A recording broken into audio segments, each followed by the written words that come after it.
guys. Welcome back. How are you doing? We are good. All is well. Yeah, All doing great. well. Doing great. We're back on Thrive Live. We That's right. are. We We are. All right. survived. All My right. family survived. Let's just do it. Let's just get right into it. And as I don't want to delay it because this is going Ray, to happen. what do you think I'm alluding to, Ray? Let's just talk about it quickly and then move on because Yeah. I'm so oversaturated with this conversation. All right. Please tell us about Taylor Swift. Yeah. How did the concert go? So, for those of you who have no idea, the Taylor Swift saga has been ongoing. My daughter is a massive Taylor Swift fan. Her birthday in August, we got her a life-size cutout of Taylor Swift that lives in our house as if it's a human. And my daughter only wears Taylor Swift concert shirts to school every single day, a different shirt. I buy them used on like Poshmark and Mercari and eBay and all of that. So she's got all the Taylor Swift concert shirts. She only wears Taylor Swift shirts. We only listen to Taylor Swift. It is Taylor Swift all day, all the time, every day. So in November, I sat for 9 hours and got Taylor Swift tickets on the pre-sale. 9 hours, right? But I was set to get tickets on the floor. Didn't happen because of the computer glitch. We ended up on the top level, the 6th level of the stadium, right? But the 50-yard line. So we went to Taylor Swift on Saturday. And my daughter wanted to leave at 10 in the morning for a concert where the doors didn't open until 4:30 in the afternoon, just to give you an idea of how my day was. So I got her. I went on Thursday before and got all of the merchandise because the merchandise truck got there. So 2 hours I was outside getting my daughter all the merchandise. So that meant we didn't have to go early on Saturday, right? And I spent a lot of time telling my daughter, I don't work for you. Right? You had this conversation with your respective, children through the years, right? Yes. I'm not your assistant. I do not work for you. Here is the plan or not. That's the choice, right? So anyway, we go to the concert. We get there just not, early enough. We get there right when the gates open to park the car, blah, blah, blah. Stand in the hour-long line to get into the stadium. We get in, we take all the selfies and all the pictures. We see the opening bands. We go get nachos, like we do all the stuff.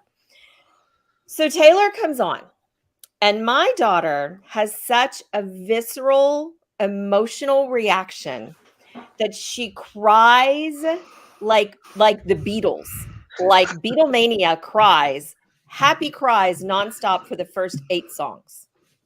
8 songs. Okay. Everyone around us is looking at her, and I'm just like, she really likes Taylor. She's a big Swiftie, and she's like, the whole time, right? And I'm like, I'm totally cool with that. I mean, I think that's awesome that you have somebody that you like that much. And, I've had people in bands that I've liked over the years and different things. But here's my irritation with this whole Taylor Swift thing. That Taylor Swift and everything that you described has now she's now a luxury item. She's now like a Louis Vuitton purse. She's now like a Hermes belt. She's not accessible to the regular kid. Yeah. I mean, what parent can spend 9 hours trying to get tickets online unless you're empowered and you can work from home and all these other things? What parent can spend a day before the concert and spend 2 hours in line to get her really expensive shirts? And I just think that it just bothers me that she's now basically inaccessible for, just if you're a normal kid, a normal girl that likes her, doesn't come from a super affluent family. She's now totally something that's not attainable for you ever. And I just, that makes me sad. And I think it just bothers me about kind of where she's going. I agree. If we weren't as privileged as we are, we would not have been able to do that. And I actually saved up money for months and months to be able to take her to this concert, right? Because I knew it was going to be out of control. You remind me of, I was working the Super Bowl when and to be fair, that's another luxury item. Yeah, another luxury item. Yeah. But when Lady Gaga performed the halftime show at the Super Bowl, and what she did was she brought in theater students from high schools to be her backup dancers. So theater kids from different high schools came in, learned the dances, and they were the ones around the stage that were doing all the dancing. And I really respected that she did that she made that specific luxury attainable to regular old kids who take, the dance and the theater to be a massive part of their lives and do this and put their time into it. And she recognized that and brought them in and did that. Yeah, and I don't know if Taylor Swift donates a bunch of tickets and has a section for kids that can't afford it can go. She probably does that, and if she does it, that's great. I think that's probably the right thing. But but like when I see Taylor Swift tickets are going for as much as $42,000 for one. Yeah. I even looked after the show started. I got on Ticketmaster and I got on some of the sites to see if there was a ticket we could move down. Although our seats were fantastic. Yeah. Because we were at the 50-yard line and it was such an incredible performance, the entire stage. One of my friends that I know from production is a stage manager for theater. And a lot of her friends are stagehands on this particular show. And so I was messaging with her and I was like, the stage just grew trees. Trees are growing out of the stage, Well, Taylor Swift mania is gone, and we wish the other cities that she's now going to good luck. Yep. She's now out of our fair town. So thank you. Bye-bye. But my daughter, I'm back in my daughter's good graces. Well, okay. There you go. How old is she? She's 13. That'll last for about 24 hours. Yeah. Yeah. Well, we're expecting that mania to hit here in Denver in June, so that'll be. Are you building a bunker? Because you should. Don't plan on going anywhere near the stadium. Oh, and then the city of Houston, in their foresight, decided to close the 59 and 610, the two major freeways surrounding the stadium. Yeah. Oh gosh! They decided to continue with roadworks over the weekend. You're giving me that one just gives me a headache. That really. was awesome. That was awesome. Yeah. Anyway, so today, now that we've gotten that out of the way, cleansed our palates of Taylor Swift. Excellent. That's right. My palate will never be cleansed of Taylor, by the way. We're talking about AI. Yep. And Taylor is not AI. Are people talking about AI? Is there just any conversation about that right now? Is AI talking about AI? Probably. Yeah, they're definitely talking about themselves because that only helps them generating their own hype. I need to generate my own hype. That's right. I need a hype generator, right? Use AI, I guess. Yeah, there you go. Yeah, no, we it's interesting, because we're actually talking about AI and HR, in May, in LA, in Long Beach, at the California HR conference. So we put together what we think is a pretty cool presentation, and we're looking forward to sharing our thoughts on what HR teams can do to take advantage of AI. Yeah, I mean the presentation is really cool, and I look forward to giving it with you in Long Beach. I think one of the things that I've been discovering, and I was mentioning to the team before we started, is I think there's just too much hype on AI, and I see a lot of things being talked about as it relates to AI that AI just does not do. So I was mentioning that I've seen a couple of things where people have said, hey, we're leveraging ChatGPT to do this. And so I investigated whether ChatGPT could do what it says, and it just doesn't. So one of the ones that I saw recently, and I've seen this a few times on a number of websites, and people are talking about this kind of work, where they'll supposedly develop rejection-proof scripts for inside sales campaigns that they are generated through AI through ChatGPT. And so I went through ChatGPT to figure out, hey, does it really do this? And it doesn't. They also talk about, there was another group of people talking about leveraging ChatGPT for career transition services and resume writing services. It doesn't do that. It won't do that for you. And so there's a lot of fodder out there about what it will and won't do. So I think we need to start to be careful about being more exacting about what it is that it does and what it doesn't do, because I think people have a huge amount of fear and concern over it. And so I wanted to mention that, because I think we need to start taking some of these things with a grain of salt. Yep. Do you think that fear is that it will become able to, do you think there's a point at which it can do that, that as it's used more in the industry, that it's able to sort of teach itself how to do those types of things? Well, I think that's definitely where things are going. There's a lot of, you know, there's been a lot of studies that are already happening around this. And there's some things that the tool works great at, and we use it, for certain things in our practice.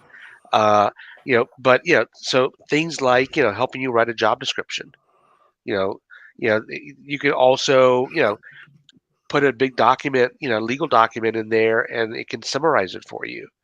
So I mean, so there's some really cool things that the tool can do, and make things easier for you, as a professional. And I think also, um, you know, we think that that from my perspective, it's just a great search engine. Because you can pull a lot of data from different sources very quickly and Mhm. summarize it. So I think a tool doesn't get 100 million users, in 30 days, unless it's pretty good. Right. Uh, and so the adoption of Chat GPT is like off the charts quick Mhm. compared, to other technologies. And so I think but you got to use it with a grain of salt, and you can't just dump whatever you find in there into a document. You've got to do some editing and do some making sure that it makes sense. Mhm. Uh, but there's definitely a lot of uses for it in business, and there's some there are some some professions that need to be concerned because in the future it could take away their work. But my question is, when we have these adoption numbers and the adoption for people to use chat GPT is extremely high, and that is true. But when the iPhone came out, or Alexa came out, or other things came out, nobody ever said, well, maybe the internet did, but let's stick with Alexa and let's stick with the iPhone. Yeah, Nobody said, yeah, oh, they're going to take your job. They're going to take yeah, your Yeah. livelihood. yeah. Like, if you don't have an iPhone, you won't be able to make money anymore. And we've Right. essentially said that with AI.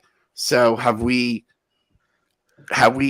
expedited this adoption because we've scared people into thinking, unless you get really, really, really good with ChatGPT, you're not going to have a job. And so Joshua, he has a question.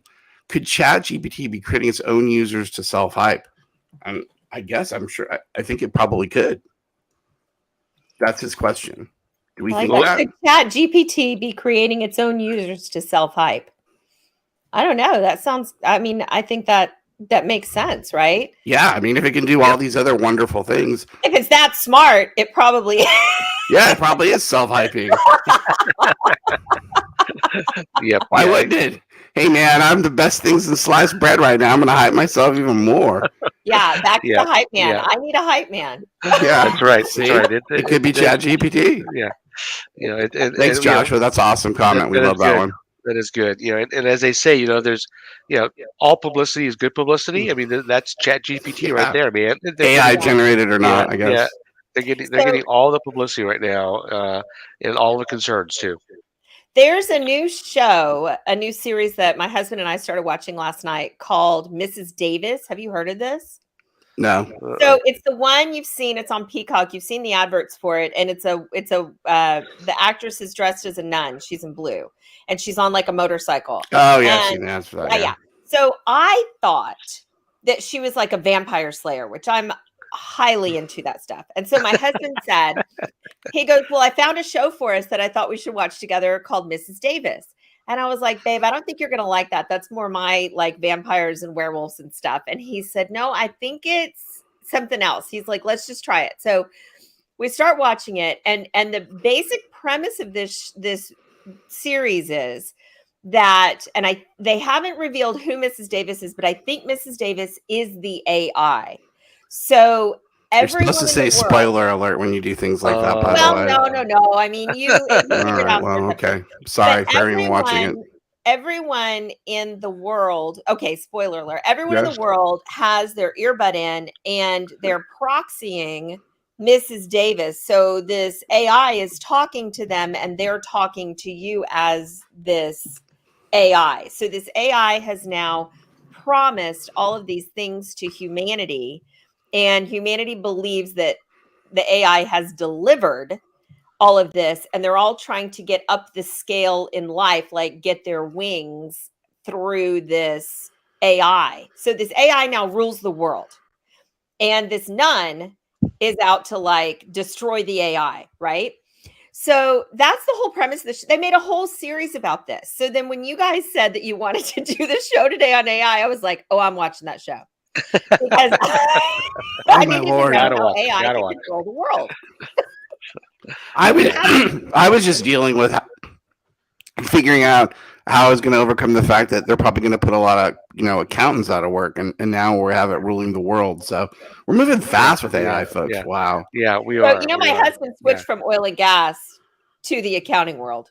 I'm just letting you know. So yeah. it's like the death toll in business just follows our Well, family. yeah, I was talking to this uh, founder CEO yesterday, and he's been working with an AI platform for the last 7 years, and what his AI platform is going to do is it will basically take out some forms of financial planning and analysis so that the financial planning and analysis people don't have to run all the reports that they run. They'll do that. You'll be able to curate your own reports. You'll actually be able to tell the AI how you want the reports to look. And then right now, his tool actually can eliminate your need for a cost accountant. So everything that a cost accountant can do, his Mhm. tool can do for you, which is pretty incredible. Wow. And it's ready to go. And he told me yesterday that he's having to be really careful with how he rolls out this tool or this AI, because CFOs are getting really spooked to say, oh, wait a minute, could this tool actually, take my job away? And his whole premise to them is no. It's just going to make you more effective, and it's going to make your FP&A Yeah, people more yeah. effective. And Right. he said that he's having like some barriers to entry because of that. But Mhm. yeah, it was really interesting that it can take away essentially the job of a cost accountant right now.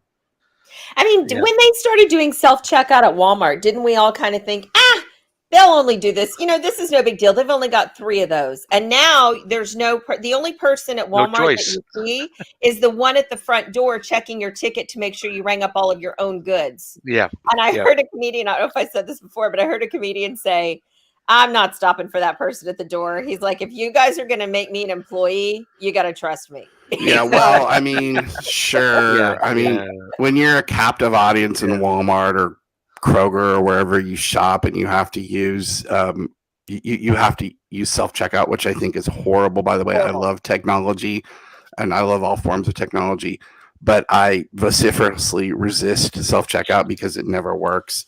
Yeah. But you're kind of a captive audience. You don't have a choice. Mhm. I think we have to.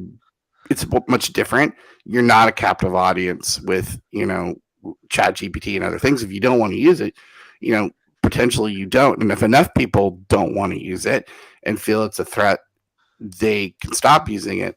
And it may come to that, because if we think about it, are we really going to use a tool that we believe will put a significant amount of jobs out of our hands, that will take a huge swath of employability out of our country, and maybe people won't be able to get a job again or have to be retrained? Do we really think that's the best thing? And if that starts to happen, do we really want that? Or do we want to say, you know what, technology is great, but it has its limits, and maybe we really want people working, as opposed to taking all those jobs away and having AI do it? And if you've seen Elon talk about AI, that's one of his thoughts. I've not heard him say it specifically that way, but he believes there's huge threats to it. And so I think we really need to look at the cost benefit of it. We don't need something else right now to put people out of work, quite frankly. True. Yeah. Very true. Yeah, yeah, and I think the other thing too with AI, it's got to be managed. It's got to be, organizations have really got to do a better job of understanding who's using it and what they're using it for inside organizations, because somebody could be doing it, and producing 25, 30, 40% of their work, from Chat GPT, and then kind of positioning it as their own. And so I think organizations have got to you know address this quickly and make sure you know that their teams know kind of what's appropriate, what's not, and when to use it, and when definitely not to use it. Well, we talked to that reporter from the magazine. We'll just leave it at that till it comes out. But we talked to that reporter, and we talked about ClearLink. Remember, we talked Yep. about Yep. the crazy CEO or semi-crazy CEO who is so worried about his developers using ChatGPT to develop code that he's now up the quota on what developers have to do because he's so worried about it. He thinks that people could be doing 2 or 3 different jobs because coding is so easy in ChatGPT now. So he's just making their work harder so that they can't potentially do that. So yeah, I mean that's the other thing that we have to think about. Yeah, and then and if organizations go too far to the observing and monitoring, then that's a problem too. So it's a tough balance right now with all these new tools that are being introduced into the workforce. Speaking of new tools, I read a quick article last week about mouse jigglers, which was a new term for me. Oh, you haven't heard about this? That was a pandemic related. I know. I'm always late to the game. The term mouse jiggler to me, without explanation, was a clickbait for you. Was like, what? Yeah. I don't think I want this on my search engine. So, Jason. Yeah, well, you know how that got started is because the guy that invented it got in trouble because he was logging on and they were seeing that he was logged on, but he wasn't like being live on his however they were tracking. Yeah, whatever. Yeah, active. Active. Yeah. Yeah.